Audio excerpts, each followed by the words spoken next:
Good morning. देखो last session में हमने कॉम्प्लेक्स नंबर का एनसीईआरटी एक्सरसाइज 4.1 सॉल्व किए थे, ठीक है। उसमें से कुछ क्वेश्चंस रह गए थे 11, 12 और 13, ठीक है। इसको हम कंटिन्यू करते हैं। देखो, find the multiplicative inverse of the following complex number. जो अपने को कॉम्प्लेक्स नंबर दिए 11, 12, 13 में इसके हमें निकालने हैं मल्टीप्लिकेटिव इनवर्स, ठीक है। तो देखो हम लोग स्टार्ट करते हैं। हम लोग प्रीवियस क्लासेस में हम लोग पढ़ चुके हैं कि for given Z means complex number, ठीक है। मल्टीप्लिकेटिव इनवर्स को मैं एम आई से लिखता हूँ, ठीक है। एम आई से रिप्रेजेंट कर रहा हूँ। मल्टीप्लिकेटिव इनवर्स एज क्या होता है 1/z। मीन्स यदि अपने को कोई कॉम्प्लेक्स नंबर z गिवन है तो उसका मल्टीप्लिकेटिव इनवर्स होता है 1/z। अच्छा, इसको रेसिप्रोकल ऑफ z भी बोलते हैं। 1/z को reciprocal of z means multiplicative inverse को हम लोग रेसिप्रोकल ऑफ z भी बोलते हैं, कॉम्प्लेक्स नंबर भी बोलते हैं, ठीक है। तो स्टार्ट करते हैं। तो देखो, for given z multiplicative inverse is 1/z, therefore multiplicative inverse, again मैं एम आई से ही रिप्रेजेंट करूंगा, ठीक है, मल्टीप्लिकेटिव इनवर्स को। तो multiplicative inverse of 4 minus 3i is equals to 1/4 - 3i, ठीक है। क्योंकि z का मल्टीप्लिकेटिव इनवर्स होता है 1/z, तो 4 - 3i का मल्टीप्लिकेटिव इनवर्स होगा 1/4 - 3i, ठीक है। बट आंसर में हम लोग कभी भी डिनोमिनेटर में i नहीं रहने देते, ठीक है। तो इसके लिए हम इसको सिंप्लीफाई करते हैं। तो यहाँ पर सिंप्लीफाई करने का मेथड ये है कि जो भी यहाँ पर i का कोएफिशिएंट यदि पॉजिटिव होगा तो उसको हम लोग नेगेटिव बना लेंगे, और जब नेगेटिव होगा तो पॉजिटिव बना लेंगे, ठीक है। तो देखो यहाँ पे i का कोएफिशिएंट क्या है, नेगेटिव है, तो मैं इसको पॉजिटिव बना लिया और न्यूमरेटर और डिनोमिनेटर में मल्टीप्लाई कर दिया, ठीक है। इससे क्या होगा कि एक्सप्रेशन पे कोई फर्क भी नहीं पड़ेगा, और यहाँ से i हम लोग रिमूव भी कर सकते हैं, ठीक है। देखो, इफ a इक्वल्स टू 4 में लेट कर लेता हूँ और b equals to -3i late कर लेता हूँ, तो ये हो जाएगा a - b और ये हो जाएगा a + b, ठीक है। और हमें पता है कि a - b और a + b क्या होता है, a² - b², है ना। तो यहाँ पे लिख लेना since a - b a + b equals to a² - b², ठीक है। Let here a equals to 4 and b equals to 3i, ठीक है। यदि a इक्वल्स टू 4 और b इक्वल्स टू 3i है तो इसको हम लोग सिंप्लीफाई कर लेते हैं, ठीक है। यहाँ पे लिखते हैं इम्प्लाइज दैट क्या हो जाएगा, mi of 4 - 3i equals to 1 × 4 + 3i करेंगे तो 4 + 3i ही आएगा, है ना, upon a² - b² means a की प्लेस पे यहाँ पे 4 है और b की प्लेस पे 3i है।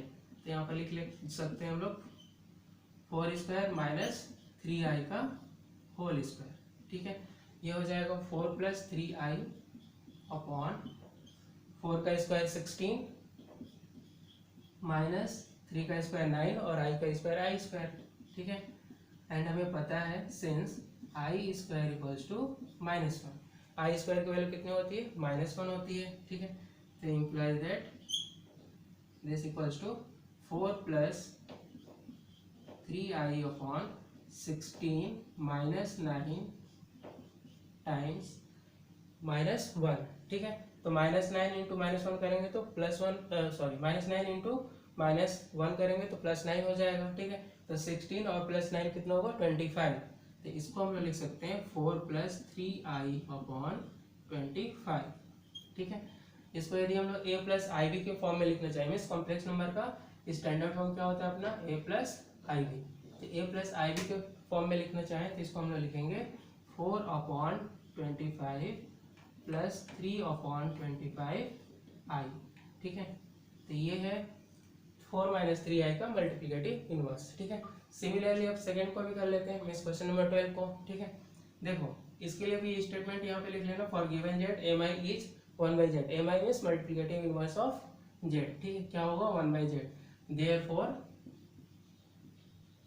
देयरफॉर क्या लिखेंगे, mi means multiplicative inverse of √5 + 3i equals to 1/, ये हो जाएगा √5 + 3i, ठीक है। अगेन डिनोमिनेटर में यहाँ पे i है और हम लोग डिनोमिनेटर में कभी i आंसर में नहीं लिखते हैं, ठीक है। तो अब यहाँ पर इसको सिंप्लीफाई कर लेते हैं, √5 प्लस 3i। तो मैं अभी बताया कि यदि यहाँ पर माइनस है, ठीक है, i का कोएफिशिएंट नेगेटिव है तो पॉजिटिव बना लेते हैं, फिर न्यूमरेटर और डिनोमिनेटर में मल्टीप्लाई करते हैं। अगेन यहाँ पर देखो क्या है, पॉजिटिव है तो पॉजिटिव को हम नेगेटिव बनाएंगे और न्यूमरेटर और डिनोमिनेटर में मल्टीप्लाई कर लेंगे। तो ये आ जाएगा 5 माइनस 3i √5 माइनस 3i, ठीक है। अगेन √5 को a लेट कर लेते हैं और 3i को b लेट कर लेते हैं, तो a प्लस बी और a माइनस बी का फॉर्म हो जाएगा। और a plus B a minus B हमें पता है a square minus B square होता है ना, a square minus B square. तो here a equals to √5 and b equals to 3i, ठीक है। तो अब इसको इम्प्लाइज दैट क्या हो जाएगा, 1 इंटू √5 माइनस 3i करेंगे तो सेम रिजल्ट आएगा, means √5 minus 3i upon a square minus b square, ठीक है। a के प्लेस पे √5 तो √5 का स्क्वायर माइनस 3i का स्क्वायर, ये क्या आ जाएगा, √5 माइनस 3i अपॉन √5 का स्क्वायर 5 माइनस 3 का स्क्वायर 9 और i का square i square, and we know that i square equals to -1। तो i स्क्वायर की प्लेस पर हम लोग क्या लिख लेंगे, -1। तब ये आ जाएगा √5 माइनस 3i अपॉन 5 माइनस 9 इन ब्रैकेट -1, ठीक है। तो -9 इंटू -1 करेंगे तो +9 हो जाएगा, तो 5 और +9 14 होगा, है ना। तो इसको हम लोग लिख सकते हैं √5 माइनस 3i अपॉन 14, ठीक है।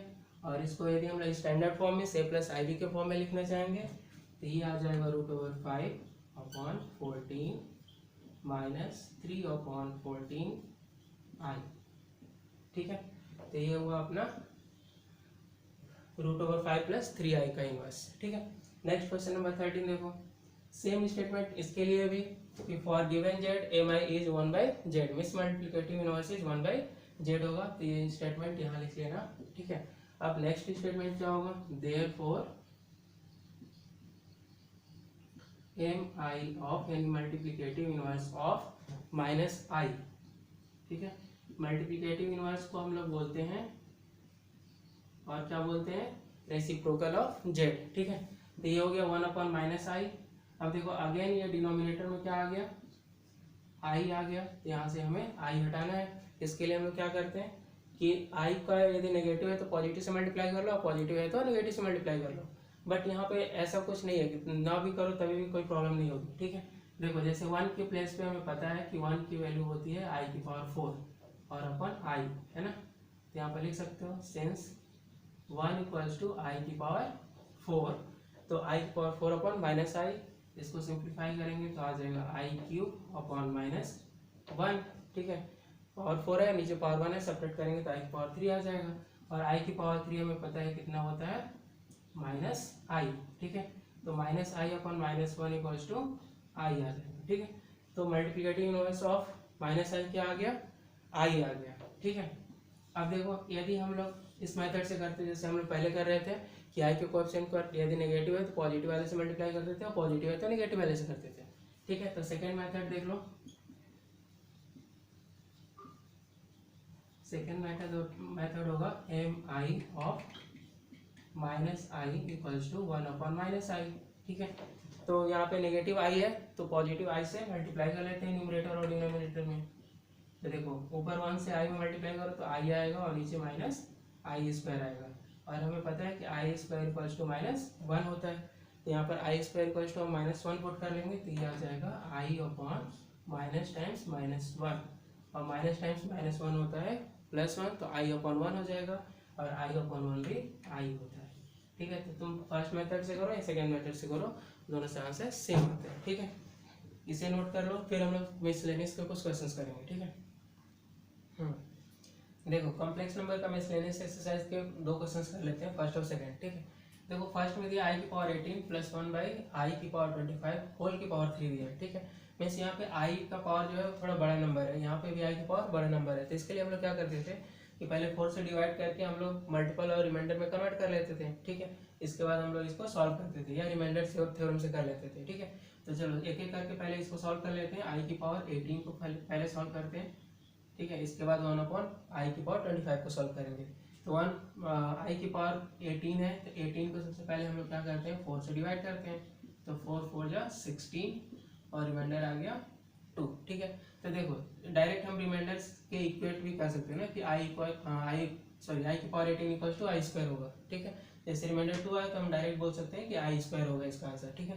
तो आई स्क्वायर इक्वल टू -1, ठीक है। क्योंकि जब हम लोग लिखते थे आई की पावर 4k+2, ये 4k+2 का फॉर्म आएगा, तो यहाँ पर इसका आंसर क्या आता था आई स्क्वायर आता था, ठीक है। और आई स्क्वायर मीन्स -1, डायरेक्ट हम लोग आंसर लिखते थे आई स्क्वायर इक्वल टू -1 मीन -1। तो इसका आंसर तुम्हें पता है कि -1 आ गया।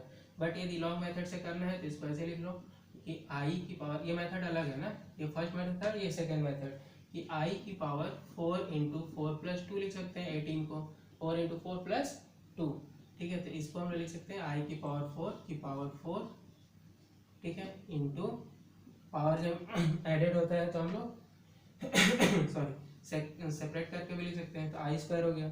अब हमें पता है कि आई की पावर 4 = 1 होता है एंड आई स्क्वायर = -1 होता है। तो इसमें पुट कर लो 1 की पावर 4 इंटू -1, 1 की पावर 4 करेंगे तो 1 आएगा, 1 × -1 करेंगे तो -1 आ जाएगा, ठीक है। सेम आंसर आ गया। तो आ गया इसका मतलब कि आई की पावर 18 की वैल्यू क्या होगी -1 होगी, ठीक है।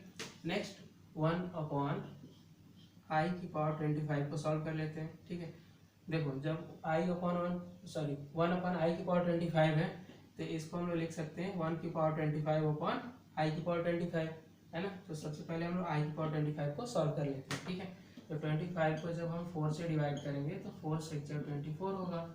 यहाँ पे रिमाइंडर 1 आया, तो इसका मतलब क्या हो जाएगा कि 1 अपॉन हम लोग आई लिख सकते हैं, क्योंकि जो रिमाइंडर आता है वही इफेक्टिव होता है अपने आंसर के लिए, ठीक है। ये किसका फॉर्म हो गया आई की पावर 4k+1 का फॉर्म हो गया, तो आई की पावर 1 मीन्स आई आएगा इसका आंसर, ठीक है। तो 1 अपॉन आई, अब देखो आई यहाँ पे 1 अपॉन आई आ गया, तो 1 को हम लोग लिख सकते हैं आई की पावर 4 और अपॉन आई, ठीक है। तो इसको हम लोग लिखेंगे, सिंप्लीफाई करेंगे तो आई की पावर 3 हो जाएगा, क्योंकि न्यूमरेटर में पावर 4 है, डिनोमिनेटर में 1 है, और आई क्यूब हमें पता है -i होता है। मीन्स 1 अपॉन आई की पावर 25 आ गया अपने कितना -i आ गया, ठीक है। तो ये था अपना शॉर्टकट मेथड 4k+1 से, या एनसीईआरटी में गिवन है तो ये भी वैलिड है, ठीक है। और चाहो तो तुम इसके दूसरा मेथड भी है। दूसरा मेथड क्या है कि इसको हम लोग लिख सकते हैं ऐसा, ठीक है, ऐसे थोड़ा सा बना लो कि 1 अपॉन आई की पावर 4 × 6, ठीक है, +1, तो ये आ जाएगा 1 अपॉन आई की पावर 4 की पावर 6 × आई, ठीक है। अगेन आई की पावर 4 होता है 1, तो 1 की पावर 6 हो जाएगा, ठीक है, 1 की पावर 6 × आई, तो अगेन ये 1 अपॉन आई आ गया, जो कि यहाँ पे हमने डायरेक्टली लिख लिया था, ठीक है। फिर सिंप्लीफाई करेंगे आगे, वैसे 1 की प्लस 5 की पावर 4 लिखना, फिर आई क्यूब आ जाएगा, फिर हम सिंप्लीफाई करेंगे तो आई क्यूब की वैल्यू में पता है -i होती है, तो ये -i आ जाएगा, ठीक है। अब देखो आई की पावर 18 आ गया, 1 अपॉन आई की पावर 25 आ गया। अब इसमें वैल्यू पुट कर लेते हैं, फिर सिंप्लीफाई कर लेंगे, ठीक है। तो यहाँ पे मैं लिख लेता हूँ, चलो यहाँ पे कर लेता हूँ, ठीक है। तो आई की पावर 18 कितना आया अपना -1, ठीक है, और आई की पावर 25 आया -i, ठीक है। ये पावर हो जाएगा 3, ठीक है। अब देखो इसको हम लोग लिख सकते हैं -1 कॉमन ले लो, ये आ जाएगा 1 + i की पावर 3, ठीक है, ऐसा आएगा, और यहाँ पे पावर 3 आ जाएगा। अब हमें पता है -1 का क्यूब -1 होता है, इसको एज लिख लो, और ये है 1 + i का whole cube means a + b का होल क्यूब, है ना। और a + b का होल क्यूब हमें पता है a³ + b³ + 3a²b + 3ab² होता है, ठीक है। तो इसमें यहाँ पर a क्या है 1 है और b है i, तो इसमें वैल्यू पुट करो फटाफट। देखो ये आ जाएगा 1 का क्यूब, सॉरी -1 को एज इट इज रहने दो ना, इसको एक साथ लेके चलना है, और बड़ा सा ब्रैकेट बना लेते हैं ताकि कंफ्यूजन ना हो। तो 1 का क्यूब + i का क्यूब + 3a² मीन्स 1² × b है i + 3a means 1 into b means i square. ठीक है, अब इसको सिंप्लीफाई कर लेते हैं थोड़ा। ये -1 बाहर ही रहने दो, ब्रैकेट में क्या आएगा 1, आई क्यूब हमें पता है माइनस आई होता है। ठीक है, और ये 3 इंटू 1 का स्क्वायर 1 हो जाएगा, 3 आई आ जाएगा। ठीक है, अगेन यहाँ पर 3 आई स्क्वायर, तो 3 आई स्क्वायर है ना, तो आई स्क्वायर हमें पता है -1 होता है। ठीक है, डायरेक्ट लिख लो, since I square equals to -1 and I cube equals to minus I, हमने पुट कर लिया है ना, माइनस आई है ये है माइनस आई। ठीक है, अब देखो ये हो जाएगा equals to -1 times in bracket 1 minus i plus 3i minus 3। ठीक है, तो ये 1 है और ये -3 है तो -2 आएगा। ठीक है, -1 times -2 minus i plus 3i, तो यहाँ पर आ जाएगा +2i। ठीक है, अब -1 से मल्टीप्लाई कर दो अंदर, तो मल्टीप्लाई करेंगे तो माइनस माइनस प्लस हो जाएगा, तो 2 और प्लस इंटू माइनस माइनस, तो 2 - 2i, तो इसका आंसर आ गया 2 - 2i। ठीक है, इसको नोट करो, फिर हम लोग क्वेश्चन नंबर 2 करते हैं। ठीक है,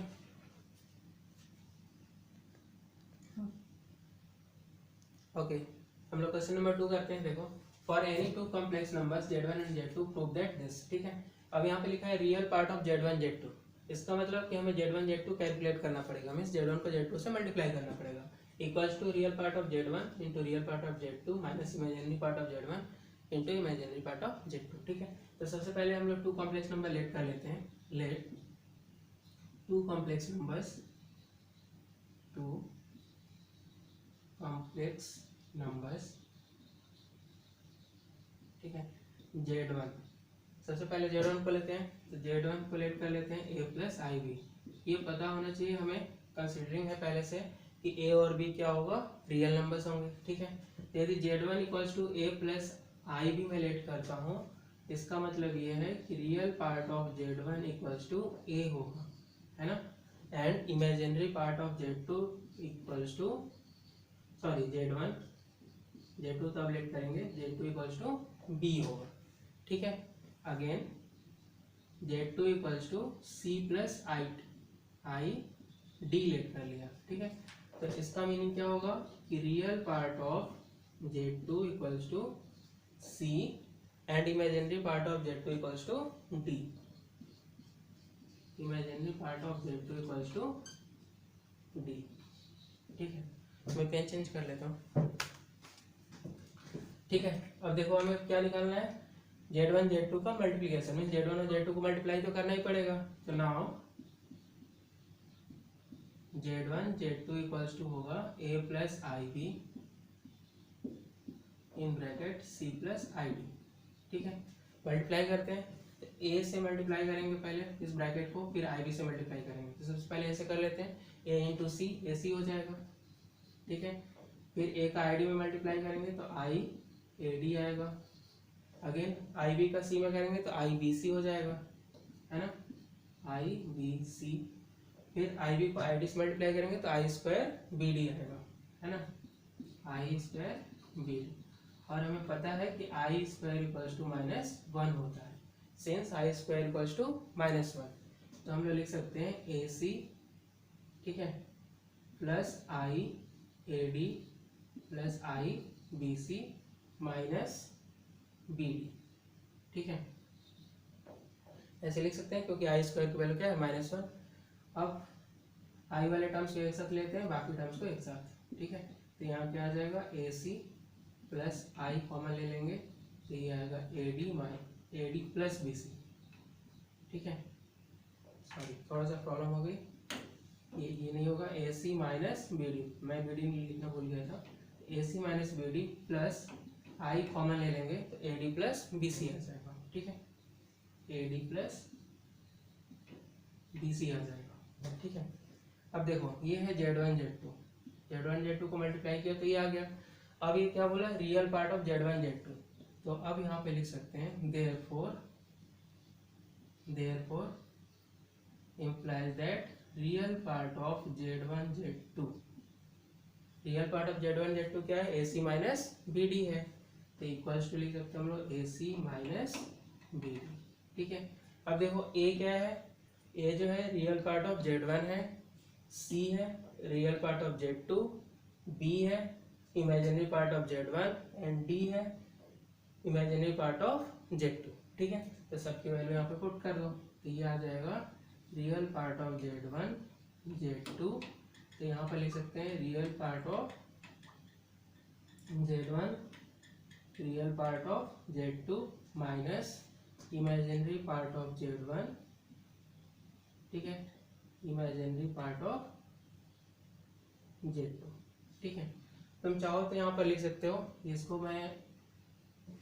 मैं इक्वेशन 1 और इसको इक्वेशन 2 ले लेता हूँ। ठीक है, तो यहाँ पर लिख लेना from first and second, therefore from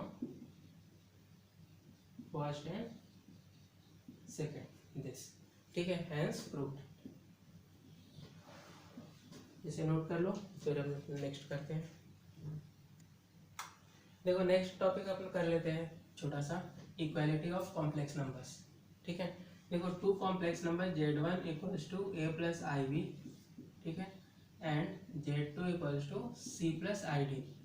मैं लेट कर लेता हूँ। ठीक है, देखो Z1 इक्वल्स टू Z2 तभी होगा, means Z1 equals to Z2 तभी होगा if A equals to C, means real part of Z1 is equals to real part of Z2।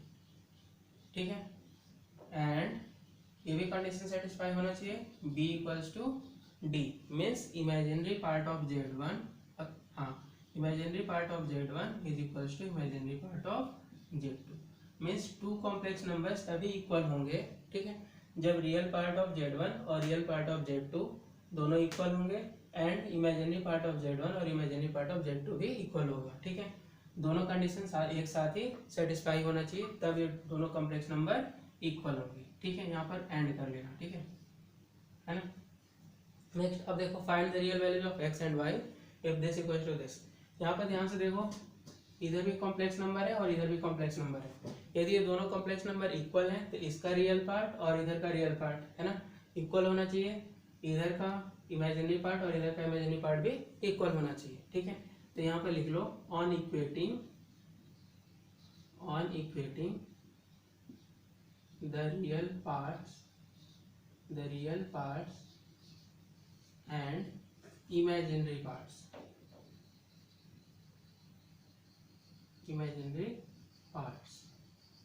ठीक है, तो इधर रियल पार्ट क्या है अपना 4x, ठीक है,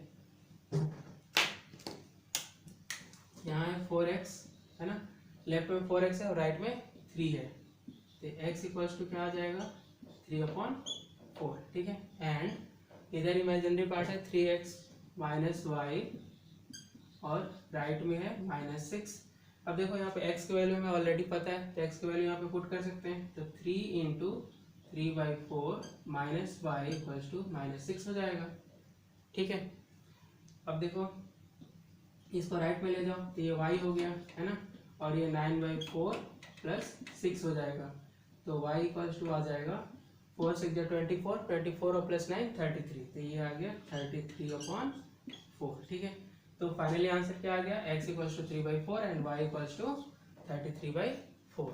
ठीक है, अब देखो नेक्स्ट क्वेश्चन, ये तो फर्स्ट पार्ट था, इसका फर्स्ट क्वेश्चन था। सेकंड पार्ट देखो, अच्छा इधर क्या है इक्वल्स टू 0 लिखा है, तो सबसे पहले हम क्या करते हैं कि जो लेफ्ट में जो भी नंबर्स अपने को दिए हैं, जो भी एक्सप्रेशन दिए हैं उनको कंबाइन कर देते हैं, आई वाले टर्म्स को एक साथ कंबाइन कर लेते हैं, बाकी टर्म्स को एक साथ कर लेते हैं। ठीक है, तो ये हो जाएगा 3x, ठीक है, प्लस 7y माइनस 5, ठीक है, प्लस i टाइम्स क्या है यहाँ पर -4 और ये है -3x।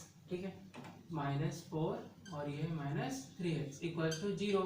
तो 0 को हम अच्छा हाँ इक्वल्स टू 0 है, तो 0 को हमें पता है कि कॉम्प्लेक्स नंबर के फॉर्म में लिखेंगे तो 0 + 0i लिख सकते हैं। ठीक है, अब देखो इधर एक कॉम्प्लेक्स नंबर आ गया और राइट साइड में भी कॉम्प्लेक्स नंबर आ गया। यदि दोनों कॉम्प्लेक्स नंबर इक्वल हैं तो हमारा जो होगा रियल पार्ट लेफ्ट का और रियल पार्ट राइट का दोनों इक्वल होने चाहिए, फिर इमेजिनरी पार्ट लेफ्ट का और इमेजिनरी पार्ट राइट का वो भी इक्वल होने चाहिए। ठीक है, तो यहाँ से क्या आ जाएगा 3x + 7y -5 equals to 0 and -4 -3x equals to 0। ठीक है, तो इसको जब हम सिंप्लीफाई करेंगे, रुक जाओ मार्कर चेंज करता हूँ मैं, इसको सिंप्लीफाई करेंगे तो देखो, इसको सिंप्लीफाई करेंगे तो आ जाएगा क्या, -3x equals to 4x equals to आ जाएगा -4/3। ठीक है, अगेन देखो x की वैल्यू -4/3 है तो इसमें पुट कर लेते हैं। ठीक है, क्योंकि x की वैल्यू तो हमें ऑलरेडी पता है, तो जब x की वैल्यू इसमें पुट करेंगे तो आएगा 3 into -4/3 plus 7y -5 equals to 0। ठीक है, तो 7y इक्वल्स टू हो जाएगा क्या, 3 4 जा, अच्छा 3 से 3 कैंसिल हो जाएगा, 3 से 3, क्योंकि न्यूमरेटर में भी 3 है डिनोमिनेटर में 3 है, तो 3 से 3 कैंसिल हो जाएगा, यहाँ पर बचेगा -4, है ना।